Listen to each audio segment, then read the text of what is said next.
We are Lagos Talks 91.3. Let's talk. With the news Hound. All right, let's wrap up as well with the Commonwealth Games. Well, the event yesterday had legendary Birmingham rocker Ozzy Osbourne made a surprise appearance to bring the curtain down on a successful Commonwealth Games in fabulous fashion. Osbourne and his band Black Sabbath received an ovation from the 30,000 capacity crowd at the Alexander Stadium as they provided a fitting climax to a star-studded closing ceremony. The 73-year-old Prince of Darkness has not performed for several years due to ill health. The Earl of Wessex, that's the Prince Edward, officially declared the games closed after the flag handover to Victoria, the Australian state that will host the 2026 edition. President Muhammadu Buhari has promised a grand reception for Team Nigeria's athletes to the just concluded Commonwealth Games in Birmingham, England. When they return to the country, Nigeria recorded an unprecedented performance, winning 12 gold, 9 silver and 14 bronze medals to end as the 7th best team at the competition and also achieve its best ever performance at the Games. Speaking to the team ahead of their departure for Nigeria yesterday, Youth and Sports Development Minister Sunday Diary said a grateful country is planning a grand reception for them, adding that President Buhari is waiting to feed them. All right, let's go as well. There's a fallout from the Commonwealth Games after winning her first major title at the 2022 Commonwealth Games in Birmingham. Following the disappointment of Tokyo Olympic Games, Nigeria's wrestler Odunayo Adekuoroye has admitted she wanted to quit wrestling after the first round exit in Japan. To claim the gold medal in the women's freestyle 57 kg, the African champion defeated India's Anshu Malik 7-3 to claim the first gold medal for Nigeria in the wrestling event at the Coventry Arena. In her words, winning this medal is just God. I felt I was done with wrestling after the Tokyo Olympic, so coming back to defend my title is so amazing to me and I'm very happy. A year ago, Adekuoroye lost her 57 kg weight category fight by fall after a 8-2 lead to Anastasia Nichita of Moldova at the delayed Tokyo Olympic Games. Away from that, let's tell you that UFC Middleweight champion Israel Adesanya is excited at the chance to go feast to feast in the Octagon with Alex Pereira at the end of the year. Adesanya welcomes the fight, as it offers an opportunity to avenge the most brutal defeat in his career. It was in 2017 when he got brutally knocked out by Pereira. The UFC confirmed on Sunday that they had arranged a fight between the two old rivals. The fight will take place at Madison Square Garden in New York and will headline the event. The date is November 12th, and Israel will try to avenge the 2 defeats Pereira inflicted on him so far, albeit in kickboxing. Well, with Formula One story, Lewis Hamilton has made the startling admission that he does not like driving on normal roads because he finds it so stressful. Speaking to Vanity Fair magazine, an article published yesterday, the 7-time world champion said, I just think that I find it stressful. I'll try not to do things that I don't add to my life. Hamilton also admitted he considered quitting F1 after the season finale in Abu Dhabi last year, when a controversial interpretation of the rules resulted in Max Verstappen denying the British driver an 8th championship. The Mercedes driver is under contract with his team until the end of next year and says he's considered extending his stay in the sport beyond then. Hamilton has had to make do with fighting to be the best of the rest during this campaign, with Verstappen seemingly on course to retain his crown. Back to the UFC, Muhammadu Usman, brother of UFC welterweight champion Kamaru Usman, lived up to his famous family name with a devastating knockout in his promotional debut. The heavyweight fighter scored a brutal one-punch knockout win over Zach Poga to claim the Ultimate Fighter Championship at UFC Vegas 59 on Saturday evening.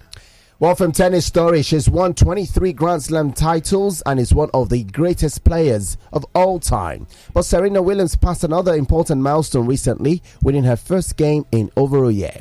Williams hadn't won since the 2021 French Open and turned 40 last September, but showed she still got it yesterday at the Toronto Open, beating Nuria Diaz in straight sets. The win marks another significant milestone, her first since her split with coach Patrick Mouratoglou ahead of the US Open, which starts on the 29th of August. The Frenchman parted ways with Williams following a decision not to compete in this year's French Open, and he now trains former world number 1 Simona Halep. And the city of Arusha in Tanzania will tomorrow host 51 African countries during the 44th General Assembly that will take place at the Arusha International Convention Center, home of two of some of the continent's biggest clubs that regularly compete in the CAF inter-club competitions. That's talking about the CAF Champions League and the CAF Confederations Cup. Tanzania is an incredibly breathtaking football country, and 52 member associations of Africa will be represented at the 44th CAF General Assembly. In a related development, CAF President Dr. Patrice Motsepe is expected to launch the eagerly anticipated Africa Super League tomorrow in Arusha. Well, let's come home. Head coach Salisu Yusuf has called to camp 35 players who will battle for shirts in the Super Eagles B squad that will tackle Ghana home and away in the 2023 African Nations Championship qualifying fixtures in a few weeks. Now, top of the toll is Aqua United first choice goalkeeper Denka Dewali, who is in the Super Eagles A squad for the international friendlies against Mexico and Ecuador. There are other names as well. Katsina United defender Sani Faisal has also been called up. Babatunde Bello of Eyimba. We also know that Aqua United, Eyimba's goalkeeper Ojo Lauren Leke. Rivers United midfielder Chiamaka Madu. And we know Yusuf has also invited MPFL top scorer Chijoke Akuneto, also on the books of Rivers United. All invited players are expected at the Bolton White apartment in the Federal Capital Territory, Abuja, tomorrow, August the 10th. And there's been a massive reaction following the Nigerian Football Federation's decision to list NPFL club Kwara United as one of the country's representatives in the CAF Confederation Cup. The Confederation of African Football on Sunday confirmed Kwara United as Nigeria's second representatives in the competition ahead of the draw billed for today in Egypt. Remo Stars are the other team representing Nigeria in the Confederations Cup, while Rivers United and Plateau United file out in the CAF Champions League. Kwara finished fourth in the NPFL last season, missing out on a chance to play on the continent. They also crashed out in the round of 32 of the ongoing ITO Cup competition after losing 4-3 on penalties to Wiki Tourist after a hard-fought 90 minutes ended 1-0. Usually, the third-place NPFL side as well as winners of the ITO Cup represents the country in the CAF Confederations Cup, but Kwara announced on their Twitter handle on Monday that the NFF had entered their name for the competition. However, the news has caused an uproar in the football sector. The remaining clubs are in the competition are Niger Tornadoes, Lobby Stars, Wiki Tourist, Nasarawa United, Heartland, Katsina and Kogi United and Kano Pillars. President of the NPFL Club Owners Association, Isaac Danladi, said they had contacted the NFF following the shocking decision. The Federation's General Secretary, Mohamed Sanusi, declined to comment on the issue. Well, there's transfer news as well. Borussia Dortmund yesterday completed the signing of veteran Cologne striker Anthony Modeste as a replacement for Sebastian Haller, who is undergoing treatment for cancer. The 34-year-old Frenchman Modeste completed a medical check yesterday and signed a one-year deal with the club.